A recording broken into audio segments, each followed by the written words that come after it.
Di sini mengambil tema membentuk anak yang mandiri, cerdas, dan berakhlak mulia. Masya Allah, berat ya.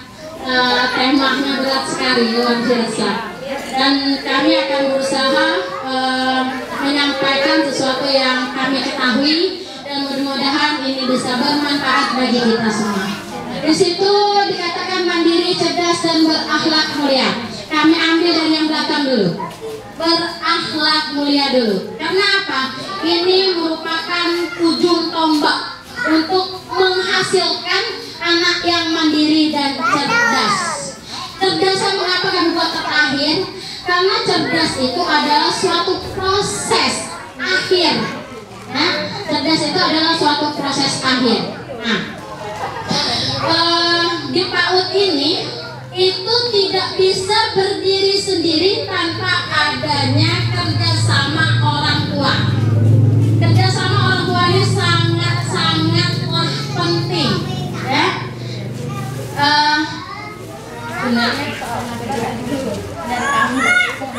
Oke.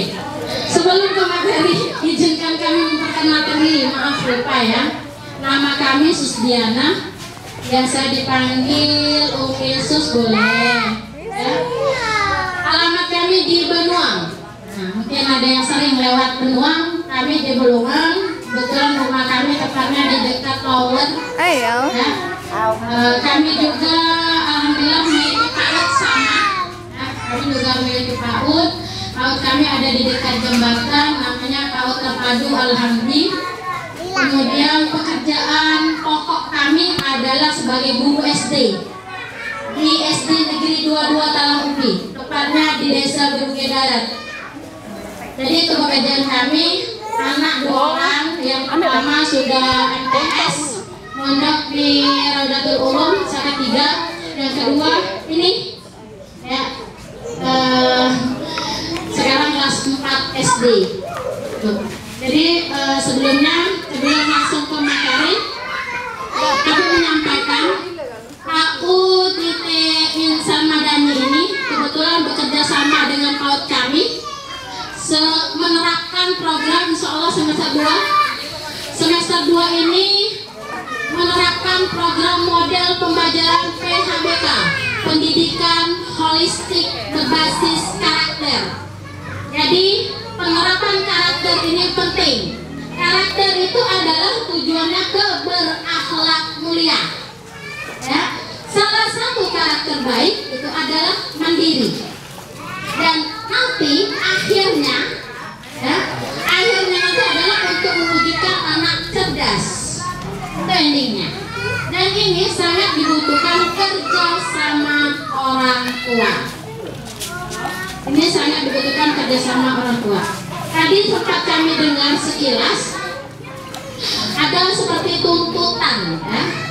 Dan bukan cuma di sini, di kami pun sama. Ada tuntutan dari mana-mana, terutama di Paldi ini. Kebetulan kami kemarin adalah pengurus Simpaudi juga. Jadi kami sudah mensurvei, sudah berkunjung ke beberapa PAUD yang ada di Paldi. Bukan cuma di Kecamatan Talubi, bukan cuma di Penukal, ya, tapi di beberapa kali. Dan sebagian besar itu keluhan dari pengurus PAUD itulah adalah keinginan orang tua agar anak itu mampu kalistu, ya, baca, tulis, gitu. Untuk apa kami menyolakan anak kami kalau nanti ketika anak tahu mereka tidak bisa baca, tulis itu? Ini salah satu tujuan kami adalah menjelaskan itu. Kita flashback, ya. Kita ingat dengan kondisi kita dulu. Pada usia anak 5 tahun, pada kita saat kita berusia 5 tahun, apakah kita sudah bisa calisku? Belum kan? Sekarang, apakah kita sudah bisa calisku? Bisa. Tanpa dipaksa. Artinya apa?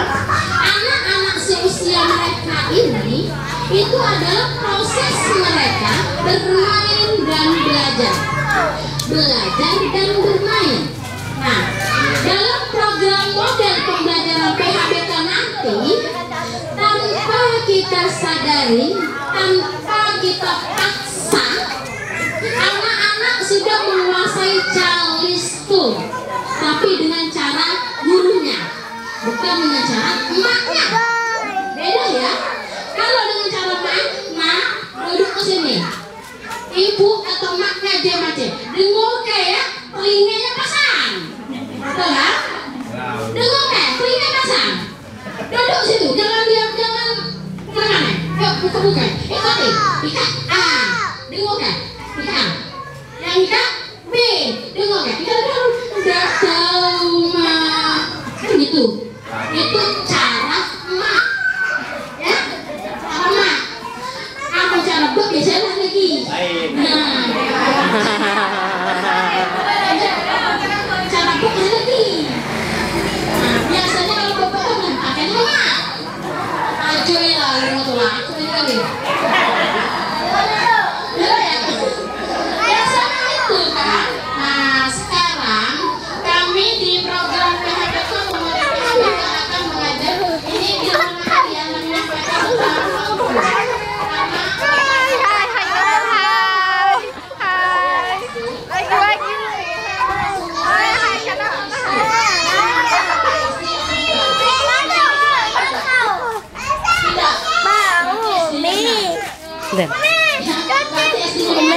kalau SD yang adalah kami menerima siswa yang bisa calistung atau dites dulu. Nah itu salah, perlu dipertanyakan karena kebetulan kami juga adalah guru SD. Yang sekarang menjadi masalah adalah ekspektasi orang tua, kan? Ekspektasi orang tua. Situ ya. Anaknya masuk SD,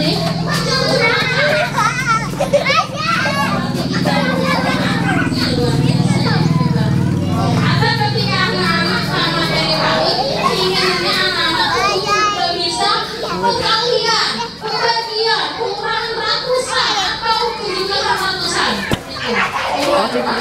Satu, dua. Di SD saja. Sakila, lihat sini Sakila. Sekrek. Siang sangat kasihan. Nah, kebanyakan mudah-mudahan orang tua di sini tidak, ya. Mudah-mudahan orang tua di sini tidak. Kebanyakan itu tuntutan orang tua. Dan kami sebagai guru PAUD itu galau setengah hati. Kalau tidak diikuti, orang tuanya menuntut. Karena kami tidak mau menyekolahkan anak kami di PAUD itu. Karena ketika tamat di situ sekolah, bila kami buka bukunya tidak ada pelajaran calistung. Tapi galaunya di mana lagi? Kalau kami terapkan, kami menyalahi aturan. Kalau kami terapkan calistung di sekolahan, kami menyalahi aturan. Bukan aturan pemerintah saja, tapi kami mengeksploitasi otak anak. Kami sama saja mempres otak anak yang seharusnya saat itu dia harus berkembang. Ya? Jadi kami harapkan, ya, lambat waktu anak-anak bisa dengan sendirinya. Dan yang sekarang adalah bagaimana cara kita supaya anak-anak itu cinta membaca. Kalau anak-anak cinta membaca, cinta belajar, mau membaca, mau belajar, maka dengan sendirinya anak-anak akan bisa membaca, akan rajin belajar. Banyak kasus ketika anak-anak mulai dipres dari kecil, ketika dia SD, dia udah malas belajar. Dan ini adalah nyata, fakta. Belajar, mak comen, pergi ulangan. Mak pergi ulangan, belajar dong. Anak main game, nonton dan sebagainya. Ketika ada tugas dari sekolahan, betul harus daringnya dah. Tugas dari guru biasanya dah. Tugas dari guru dikasih. Kemudian, nah, ada tugas kan, ada PR. Emak ada kerja ke anak. Nggak, aku udah tahu. Dem, emak ebe, melu. Emak ngerti ke tugas. Ketika di kompol dapat 100 sekali. Kami guru bingung. Nilai untuk anak apa untuk emak? Bingung kami. Ika nak bisi ke rapot rasanya tidak sesuai. Kenapa tidak sesuai? Ika nilai emak. Mainnya sih kan. Kami paham tulisan anak itu bagus apa. Ketika kompol, masya Allah, tulisnya luar biasa, bagusnya. Ketika ditanya, nak, yang ngerjainnya siapa nak? Aku bu. Jujur nak, siapa yang ngerjain? Aku nak bu. Oh, coba nak nulis dulu. Nah, sama tidak tulisnya? Lain. Kok bisa lain nak? Emakku. Kan? Itu nanti ujungnya ke berakhlak mulia. Tidak ada kejujuran dalam dirinya, dan itu yang terpenting.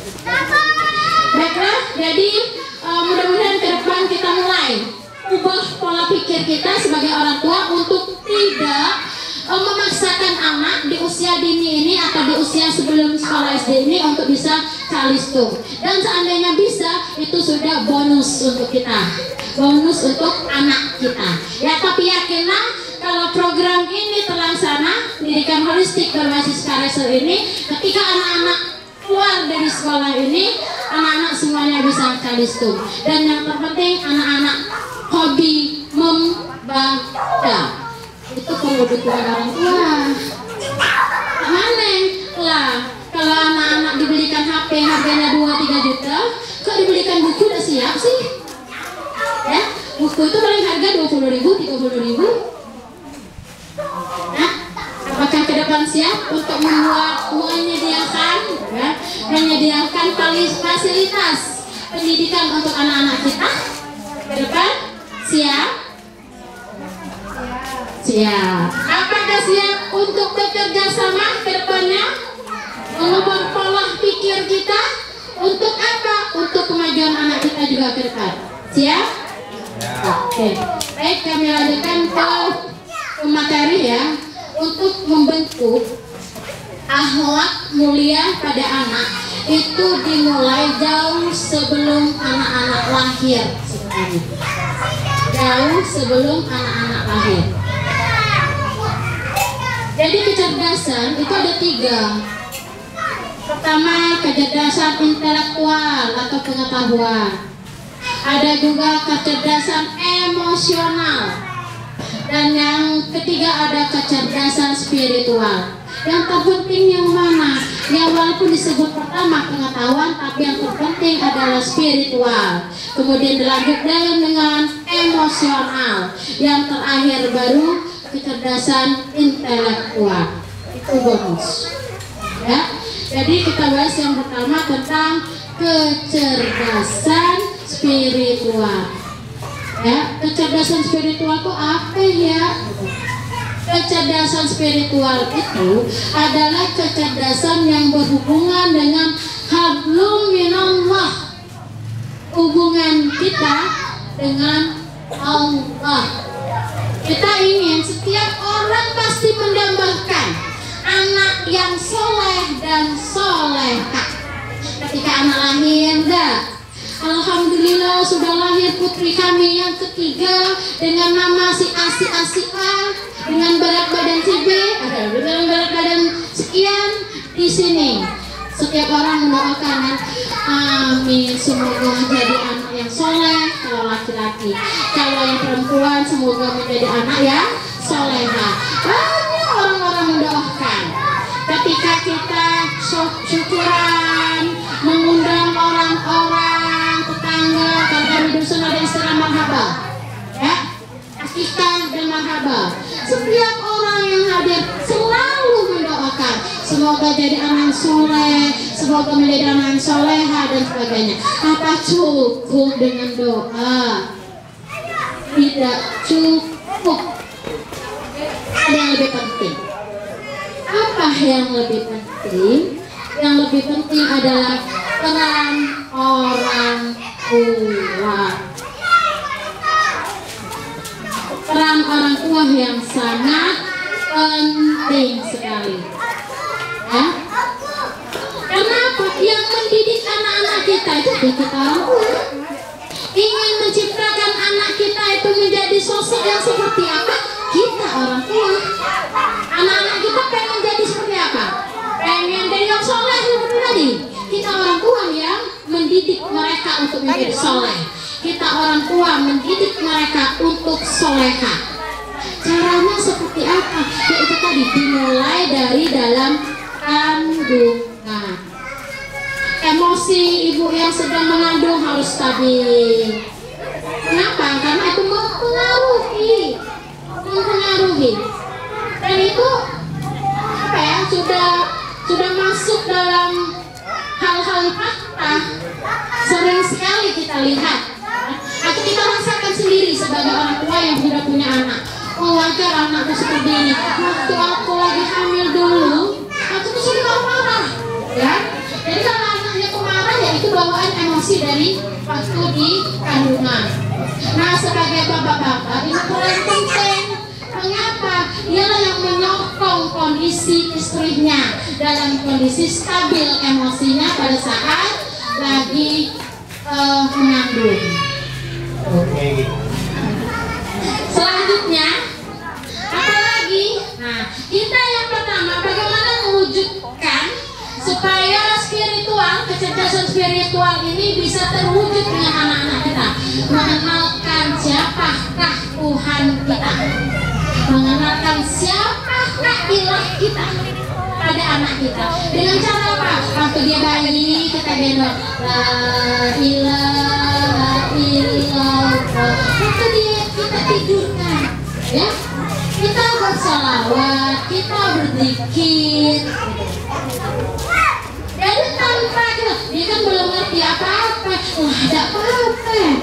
Itu kan langsung dalam otaknya. Jangan ketika kita gendong, lagu-lagu dangdut dinyanyikan, pertama itu dalam pikirnya lagu-lagu dangdut. Ketika dia bisa mulailah pengen ke panggung lah, pengen inilah, pengen itulah. Kita masuk. Itu yang pertama. Jadi kita kenalkan ilah kita kenalkan Tuhan kita pada anak kita. Dengan cara itu tadi, dengan sering-sering menyebut nama Allah. Di saat kita terjatuh, astagfirullahaladzim, dekat anak kita kan apa bu? Kalau baca kamu tuh kayak musibah atau apa tuh, itu sebut nama Allah. Oh, Allah tuh siapa? Pernah ada anak-anaknya nanya, Ma atau Bu atau Bunda atau Umi, Allah tuh siapa? Pernah ada ditanya seperti itu? Usia sekarang ini anak-anak tuh kritisnya luar biasa loh. Terus dia nanya lagi, Allah tuh di mana? Mengapa kita harus sholat? Mengapa kita harus puasa? Nah, itu penting. Penanaman akidah pada anak itu penting sekali. Ya, itu penting sekali. Dan anak-anak yang sudah sering mendengar kata Allah, fotonya di mana? Di sini. Maka itu akan tertanam sampai kapan? Sampai dewasa. Tekan yang ini. Jadi itu yang pertama, mengenalkan Rabb kita kepada anak-anak kita. Dengan cara apa lagi? Pembiasaan. Sebelum makan, baca doa dulu, Mak. Kita baca doanya sama Allah. Kita minta sama Allah supaya makanan yang kita makan berkah, Mak. Ayo kita baca doa. Itu diajarkan di sekolah, tapi penerapannya di mana? Di rumah. Itulah mengapa kita butuh kerjasama orang tua. Di sekolah diajarkan doa sebelum tidur, doa bangun tidur, doa keluar WC, doa masuk WC, doa sebelum belajar, dan doa-doa harian lainnya diajarkan di sekolah. Oh, apa? Anak-anak, kata Umi, doa sebelum makan. Ayo sama-sama. Kata Uminya di sekolah Anda. Hafal semua anak-anak. Ayo, anak-anak baca doa sebelum makan. Hafal semua.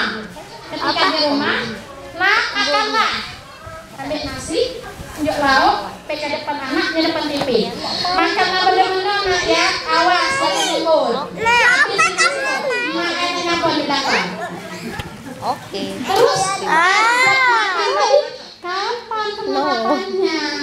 Foto dulu. Tuh. Jadi ini butuh